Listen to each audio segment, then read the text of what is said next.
एक छोटे से इंतजार के बाद देवगुरु बृहस्पति उदित हो गए हैं। इनका उदित अवस्था में आना 2 जून को ही हो गया है और इस हिसाब से आप ऐसा समझिएगा जैसे आप और हम एक छोटी सी झपकी के बाद एक रिफ्रेश हो जाते हैं, एक नई ताजगी हम में आ जाती है। ठीक इसी प्रकार से यही ताजगी देवगुरु बृहस्पति के पास समाहित हो गया है। अब ये देखा जाए तो आपके योग कारक ग्रह हैं, आपके वित्त मंत्री भी बनते हैं, धन के स्वामी बनते हैं और इनकी स्थिति 2 नंबर की राशि जो कि धन की राशि है इसी स्थान पर सप्तम भाव पर है, इसलिए आर्थिक परिप्रेक्ष्य से बहुत महत्वपूर्ण होगा वृश्चिक राशि के लिए।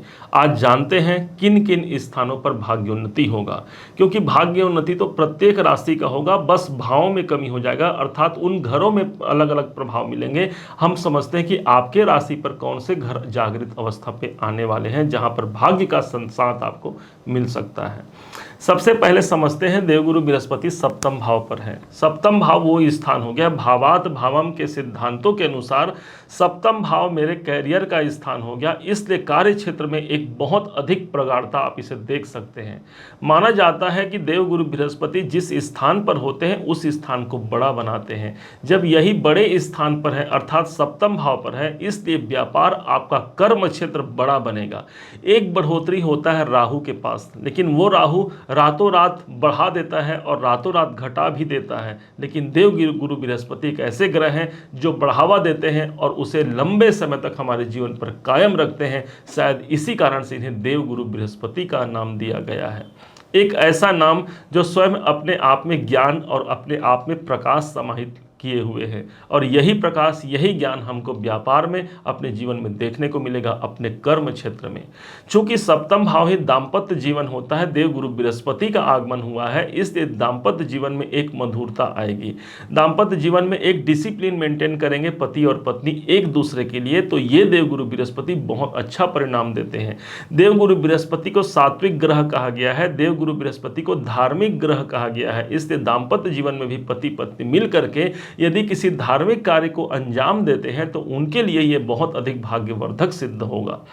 जो कन्याएं हैं जिनके विवाह में विलंब हो रहा है या विवाह संबंधी रिश्ते फिक्स नहीं हो पा रहे हैं, देवगुरु बृहस्पति का आगमन हुआ है अर्थात विवाह की संभावना भी प्रबल होती है। अब ये तो हो गया इनके सप्तम भाव पर स्थिति। अब समझते हैं भाग्य का प्रकाश कहाँ कहाँ मिलने वाला है। सबसे पहला जो मिलेगा वो सीधे आपके इनकम भाव एकादश भाव में मिलेगा। माना जाता है एकादश भाव वो स्थान हो गया जहां पर मेरी इच्छाओं की पूर्ति समाहित है, जहां पर मेरे लाभ समाहित है। गुरु की दृष्टि पड़ रही है अर्थात वो भाव कभी भी खराब नहीं हो सकता, वो भाव हमेशा जागृत रहेगा अर्थात लाभ के नए अवसर प्राप्त हो सकते हैं। जो कार्य आप कर रहे हैं उस कार्य में नए लाभ के अवसर प्राप्त हो सकते हैं। एक ऐसा समय होगा जहां पर मेरी इच्छाओं की पूर्ति होनी है, क्योंकि ये इच्छाओं का भाव है और पूर्ति का भाव है। जब तक हमारे ज्योतिष में किसी भी घटना को हम अंजाम देना चाहते हैं अपने प्रेडिक्शन के द्वारा, तो जब तक एकादश भाव नहीं मिलता वो घटना को शुभ अंजाम के रूप में नहीं देखा जा सकता। और शायद इसी कारण से देवगुरु बृहस्पति की दृष्टि एकादश भाव पर है। कोई शुभ परिणाम निकल करके आना है जो बड़े लाभ के अवसर में परिणित कर सकता है। इच्छाएं हमारी कुछ भी हो सकती है, उन इच्छाओं को पूर्ति करा सकते हैं। यदि आप सोशल मीडिया में से जुड़े हुए हैं, यदि आप सामाजिक कार्य से जुड़े हुए हैं, आपका काम ही लोगों के संग उठना बैठने का काम आप यदि करते हैं, तो देवगुरु बृहस्पति की दृष्टि है, वहां पर आपका इमेज अच्छा बनने वाला है, वहां से आप इनकम भी निकाल पाते हैं। अब इनके पास जो सातवीं दृष्टि है, सातवीं दृष्टि से ये सीधे स्कॉर्पियो अर्थात आपके अपने वृश्चिक राशि को ही देखेंगे। अब इस हिसाब से देखा जाए तो स्वास्थ्य जनित कोई परेशानियां हैं उससे मुझे मुक्ति दिलाएंगे। हमारा सेल्फ इमेज समाज में बहुत अच्छा बनेगा, हमारे अंदर वो कॉन्फिडेंस आएगा, हम किसी कार्य को संपन्न करा सकते हैं। ये देवगुरु बृहस्पति का एक अच्छा प्रभाव हो गया। इसके बाद इनकी एक दृष्टि पड़ती है जो सबसे महत्वपूर्ण दृष्टि मानी गई है, वो है नवम दृष्टि।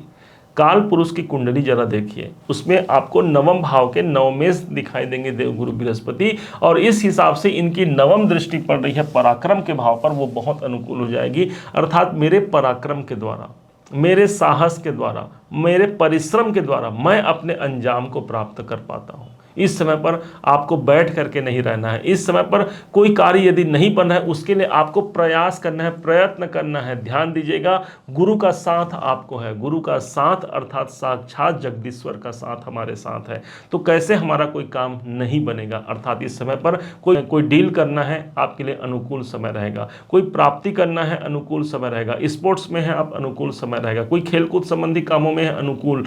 कोई ऑनलाइन संबंधी काम में है तो देवगुरु बृहस्पति की भाग्यवर्धक दृष्टि पड़े, वहां पर भी हमें शुभ परिणाम प्राप्त होते हैं। ध्यान कहां रखना है? ध्यान हमें रखना है जहां पर देवगुरु बृहस्पति विद्यमान है। माना जाता है कि देवगुरु बृहस्पति जहां समाहित होते हैं वो स्थान दीपक तले अंधेरा होता है। हम ये जो इनकम स्थान है वो तो प्राप्त होगा, नो डाउट। आपके लगन पर दृष्टि है वो तो प्राप्त होगा, आपका इमेज बढ़ेगा, वो भी एक सही हो गया। लेकिन हमको ये ध्यान रखना होगा कि हमारा फोकस सप्तम भाव से नहीं हटना चाहिए। सप्तम भाव है मेरे दाम्पत्य जीवन का, सप्तम भाव है मेरे व्यापार का।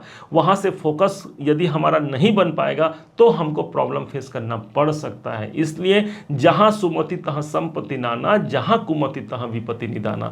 दाम्पत्य जीवन को बहुत सहज के रखिए। एक तो सप्तम भाव को वैसे भी शुक्राचार्य जी रूल करते हैं, जो और ये स्वयं शुक्र की राशि ही हो गई। अर्थात धन की कामना यदि हम चाहते हैं, दाम्पत्य जीवन को अनुकूल रखना पड़ेगा। भाग्य की कामना चाहते हैं तो गुरु का भी ट्रांजिट है, हमें अपने दाम्पत्य जीवन को अनुकूल रखना पड़ेगा। अब किस कामना से, किस उपाय के माध्यम से देवगुरु बृहस्पति को बहुत अच्छा बनाया जा सकता है, तो ध्यान देंगे। ये आपके पंचमेश बनते हैं, अर्थात आपकी इच्छाओं की पूर्ति के स्वामी बनते हैं और सबसे बड़े प्रबल योग कारक ग्रह बनते हैं देवगुरु बृहस्पति। इसलिए यदि आप इसे लग्न के माध्यम से देख रहे हैं और यदि आपके कुंडली में 6वें, 8वें और 12वें घर पर देवगुरु बृहस्पति विद्यमान नहीं है, अथवा ये 10 नंबर की राशि मकर राशि पर नहीं है, नीच के नहीं है, उस कंडीशन पे हम पीला पुखराज पहन सकते हैं अपने तर्जनी उंगली में। ये माना जाएगा कि पीला पुखराज धारण करने से हमारे भाग्य की प्रबलता हो गई, हमने प्रारब्ध में इस जो कर्म किया है उसकी प्रबलता हो गई, ईश्वर का साथ मिल गया।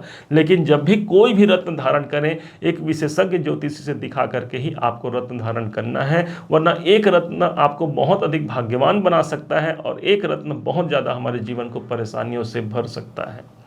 इसके लिए दूसरा उपाय बताया गया है हमारे घर के ईशान दिशा को। वो स्थान है देवगुरु बृहस्पति का स्थान। स्थान को सदैव पवित्र रखिए, साफ सफाई रखिए। कोई जल से भरा हुआ कलश वहां पर रख सकते हैं ईशान दिशा में। सदैव घर में बरकत दिखेगी, सदैव घर में बढ़ोतरी दिखेगी और देवगुरु बृहस्पति बढ़ोतरी के ही पर्याय होते हैं। इसलिए कैरियर के दृष्टिकोण से एक बहुत अनुकूल समय रहेगा जो देवगुरु बृहस्पति के द्वारा वृश्चिक राशि के जीवन पर माननीय हो। उम्मीद है आप सबने इसे समझा है, आप सबने इसे जाना है। यदि आपने इसे समझा है, जाना है, मेरे समझाने का प्रयास यदि आपको सार्थक लगा हो, मेरे समझाने का तरीका यदि आपको सार्थक लगा हो, तो हर बार की भांति इस बार भी अपना प्यार भरा लाइक और कमेंट करना कभी मत भूलिएगा। और हाँ, यदि अभी तक आपने चैनल को सब्सक्राइब नहीं किया है, सब्सक्राइब जरूर कीजिएगा। पुनः एक बार फिर आप सभी का दिवस बहुत मंगलमय हो, इन्हीं शुभकामनाओं के साथ। जय श्री राम।